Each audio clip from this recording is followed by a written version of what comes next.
अहिल्यानगर महानगरपालिका निवडणुकीचे बिगुल वाजल्यापासून राजकीय वातावरण चांगलेच तापले आहे। आता महायुतीमध्ये मोठी फूट पडल्याचे समोर आले आहे। गेल्या अनेक दिवसांपासून महायुतीच्या जागा वाटपाबाबत वाटाघाटी सुरू होत्या, मात्र सन्मानजनक जागा मिळत नसल्याने अखेर मुख्यमंत्री एकनाथ शिंदे यांच्या नेतृत्वाखालील शिवसेनेने महायुतीतून बाहेर पडण्याचा निर्णय घेतला आहे। शिवसेनेने आगामी निवडणुकीसाठी 24 जागांची मागणी केली होती, परंतु भाजप आणि राष्ट्रवादी काँग्रेस या जागा देण्यास अनुकूल नव्हते। विशेष म्हणजे शिवसेनेच्या विद्यमान नगरसेवकांच्या आणि पदाधिकाऱ्यांच्या हक्कांच्या जागांवरही मित्र पक्षांनी दावा सांगितल्याने चर्चेचे गुऱ्हाळ फिसकटले। या राजकीय भूकंपामुळे आता महायुतीमधील समीकरणे पूर्णपणे बदलली असून शिवसेनेच्या या निर्णयामुळे मतांचे विभाजन कोणाच्या फायद्याचे ठरेल आणि अहिल्यानगरचे मतदार नेमका कोणाला कौल देतील याबाबत आता राजकीय वर्तुळात मोठी उत्सुकता निर्माण झाली आहे। आमच्या विद्यमान जागेवर भारतीय जनता पार्टी आणि राष्ट्रवादी काँग्रेस पार्टीने त्या ठिकाणी हक्क सांगितल्यामुळं आम्ही ती कुठली जागा सोडत नाही असं त्यांना स्पष्ट नकार दिला आणि रात्री आम्ही उशिरापर्यंत त्या ठिकाणी आम्ही सगळे पदाधिकारी, गणेश कवडे असतील, भोर साहेब असतील, संभाजी कदम, आम्ही सगळे त्या ठिकाणी, शेंडगे साहेब होते, आम्ही 5 ते 6 पदाधिकारी त्यांच्याबरोबर 3 ते 3:30 वाजेपर्यंत त्याच्यावर सगळ्या प्रभागावर चर्चा झाली। परंतु ते काय आमचे जे भाग आहेत, आमचे जे विद्यमान नगरसेवक आहेत, त्याच्यावर ते आम्हाला पूर्णपणे ते काय प्रभाग देण्याच्या मानसिकतेमध्ये नव्हते। त्यामुळं मग आम्ही ती अर्धवट सोडली आणि आलो। पण सकाळीपर्यंत आम्ही त्यांना थोडंसं फोन केला की काय करायचं बुवा, तर ते म्हणे आम्ही तुम्हाला 3 वाजेपर्यंत सांगतो काय करायचं, आपण बसू, असं आम्हाला त्यांचं उत्तर आलं। 3 नंतर त्यांनी आमच्या संभाजी कदमच्या फोनवर त्या नितीन कुंकुलवाडचा फोन आला आणि त्यांनी सांगितलं की तुमचं आमचं कुठलंही जमत नाही, तुम्ही तुमच्या स्वतंत्र निर्णय घेऊ शकता। म्हणून आज आपल्याला सर्वांना या ठिकाणी आम्ही बोलवलं आणि अहिल्यानगर महानगरपालिकेची सार्वत्रिक निवडणूक ही आम्ही स्वतंत्र शिवसेना या चिन्हावर आम्ही स्वतंत्रपणे निवडणूक लढणार, एवढंच मी बोलतो।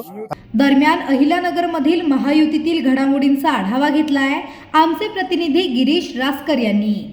अहिल्यानगर महानगरपालिका सार्वत्रिक निवडणुकीच्या 68 जागांसाठी निवडणूक होत आहे। तब्बल 2 वर्षांनंतर ही जी निवडणूक लागलेली आहे, 2018 साली शेवटची निवडणूक झालेली होती, त्यानंतर 5 वर्षाचा टर्म पूर्ण झाल्यानंतर आता 2 वर्षाचा प्रशासकीय काळ पूर्ण झाल्यानंतर जे आहे आता सार्वत्रिक निवडणुकी लागलेली आहे। या सार्वत्रिक निवडणुकीमध्ये जे आहे अनेक इच्छुकांनी आता आपली उमेदवारी अर्ज भरण्याला सुरुवात केलेली आहे। त्यामुळे एकंदरीत राजकीय पक्षांना देखील मोठी दुखी आता ठरू लागलेली आहे। या सगळ्या निवडणुकीच्या पार्श्वभूमीवर राजकीय पक्ष जे आहे त्यांच्या देखील उमेदवारांमध्ये मोठी रस्सीखेच पाहताना मिळत आहे। या सगळ्यांमध्ये महायुती होणार की नाही याचं जी चर्चा आहे ती गेल्या 8 ते 10 दिवसांपासून सुरू होती। 8-10 दिवसांपासून जे आहे महायुती होईल नाही होईल याबाबत नगर शहरातील उमेदवारांसह मतदारांमध्ये देखील उत्सुकता लागलेली होती। परंतु काल अखेर रात्री शिवसेनेकडून जे आहे युती सोडत असल्याचं सांगितलं जात आहे। त्यामुळे त्याचं कारण त्यांनी भाजपच्या विखेंचे जे समर्थक आहे त्यांनी शिवसेनेच्या पदाधिकाऱ्याला कॉल करून युती आपली जमत नसल्याचं सांगत युती तोडल्याचं सांगितले आहे। त्यामुळे आता या सगळ्या निवडणुकीमध्ये आता महायुतीतून शिवसेना बाहेर पडलेली आहे। या सगळ्यांमध्ये आता शिवसेना, एकनाथ शिंदेची शिवसेना जी आहे ती आता स्वबळावर जागा लढवत आहे। एकंदरीतच ते आता सुरुवातीच्या टप्प्यामध्ये 50 जागा ज्या आहेत त्या लढवणार असल्याचं जिल्हाध्यक्ष त्यांचे अनिल शिंदे यांनी सांगितलेलं आहे।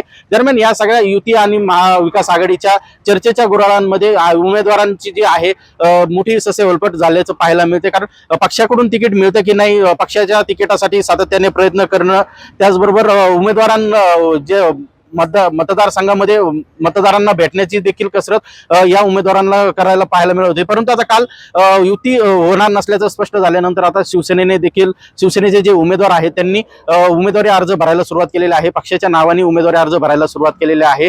त्याचबरोबर आता भाजप आणि राष्ट्रवादी या अहिल्यानगर महानगरपालिकेसाठी एकत्रित लढताना दिसत आहे।